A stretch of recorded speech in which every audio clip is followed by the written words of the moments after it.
आपको बोर्ड पे दिख रहा है लंच बॉक्स नॉट डाउट सवाल। ये कहानी है।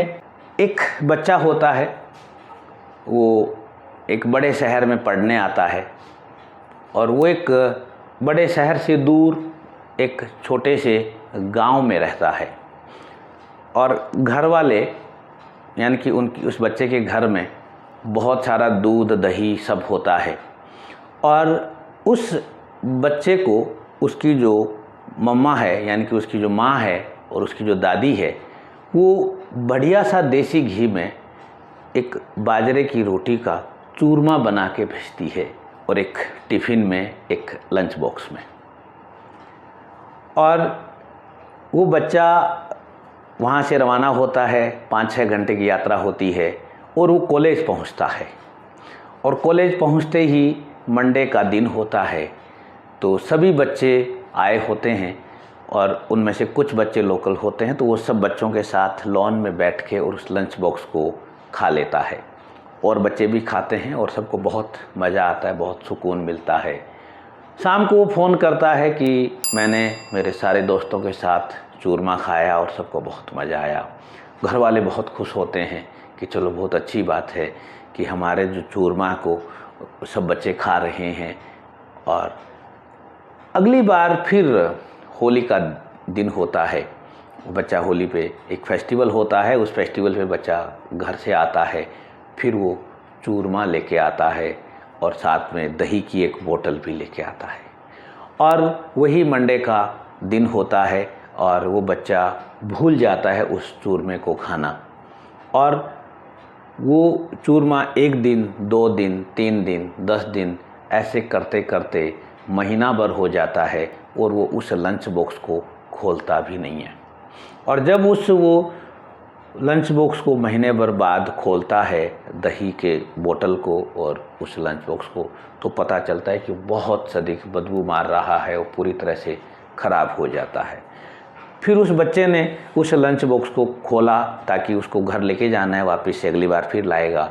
तो बाहर वो अपने रूम के बाहर निकलता है और एक कुत्ते को डालता है। वो जानवर भी उसको नहीं खाता है। वो मन ही मन सोचता है कि नहीं खाए तो अच्छा है, बट उसको लंच बॉक्स साफ तो करना ही होता है।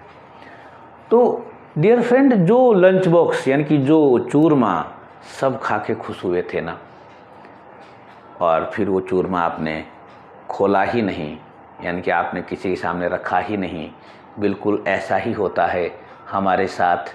हमारे जो रूटीन जो हमारे सवाल आते हैं, आप किसी कॉलेज में हैं, आपका एडमिशन हुआ है, आपका कॉलेज से जुड़ा आपका कोई सवाल है, आप स्टूडेंट हैं, आप स्टडी कर रहे हैं, आपका पढ़ाई से जुड़ा हुआ कोई सवाल है, आप कॉलेज में आए हैं और कॉलेज में आपका सवाल आया है तो आपके सामने टीचर हैं, मौजूद हैं, तो डियर फ्रेंड वो सवाल टीचर से पूछिएगा ज़रूर।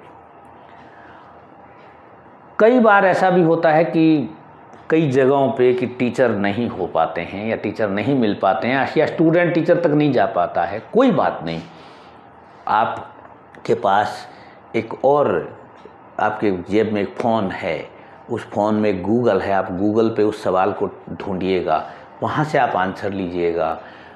अगर वहाँ से भी आप सेटिस्फाई नहीं हो तो यूट्यूब पे डालिएगा आप अपने सवाल को और आप आंसर लीजिएगा। ये आपके दिमाग में जो सवाल आ रहे हैं, आप अभी यंग हैं, यूथ हैं, फ्रेश हैं, आपके बड़े बड़े सपने हैं, आपके सवाल हैं वो बिल्कुल उस लंच बॉक्स के चूरमे की तरह हैं। अगर उस चूरमे को आपने वक्त रहते नहीं डिस्ट्रीब्यूट किया, नहीं शेयर किया, चाहे स्टूडेंट से शेयर करें, और यानी कि वो सवाल आपने टीचर से नहीं पूछा, अपने दोस्त से नहीं पूछा, गूगल से नहीं पूछा, यूट्यूब से नहीं पूछा, तो वो धीरे धीरे सड़ जाएगा और सड़ के उस सड़े हुए लंच की चूरमे की तरह हो जाएगा। और जब चूरमा सड़ेगा तो आपको ये भी पता है कि घर वालों को भी दुख होगा कि उन्होंने देसी घी का चूरमा भेजा है, वो दही की बोतल, वो घर वालों को दुख होगा और आपको भी दुख होगा। ऐसा दुख ना हो, इसके लिए आपके पास जब भी सवाल आ जाए, सवाल को बाहर निकालिए, टीचर से पूछिए, अपने दोस्तों के सामने रखिए, आप गूगल करिए, आप यूट्यूब करिए, बट उस सवाल को रखिएगा मत। अगर ज़्यादा समय रखा तो ये सवाल सड़ जाएगा। हाँ, आप स्टूडेंट हैं और आपके पास ऐसी कोई कहानी है तो आप मुझसे शेयर कर सकते हैं, मुझे अच्छा लगेगा। हाँ, इस कहानी से जुड़ा कोई सवाल हो, आपका विचार हो, कमेंट हो, कुछ भी आप ऐड ऑन करना चाहें, कुछ आप फीडबैक देना चाहें तो आपका स्वागत है। Thank you very much. अगर कहानी अच्छी लगी हो तो शेयर करिएगा, सब्सक्राइब करिएगा। Thank you.